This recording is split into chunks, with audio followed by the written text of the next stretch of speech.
Let's start this journey by discussing what a hazardous area classification is and why we need it. A classification design describes the location, the probability, and the extent where an explosion hazard will exist. A classification design is required to properly specify explosion-rated electrical, mechanical, and instrumentation equipment. It will also define the installation and the wiring methods in those locations.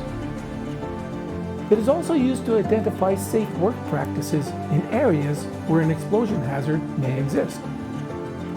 In this chapter, we will discuss various situations where an explosion hazard may exist and warrant a classification design. We will also introduce to you the people who will rely on this information and how they use it to make explosion safety related decisions.